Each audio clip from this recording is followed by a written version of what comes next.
Pag nakaganito, mas naman yung length ni Papa. Ang kailangan ko lang gawin, makalayo ko sa kanya.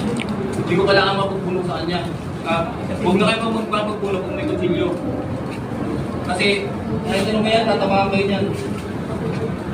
Inaan lang talaga ang pwede mong gawin. Bigyan mo yung wallet mo. Wala ka na talagang magagawa yan. Magkakapag ka yan yun. Siyempre, ano yun? Instruction para sa kanya yun.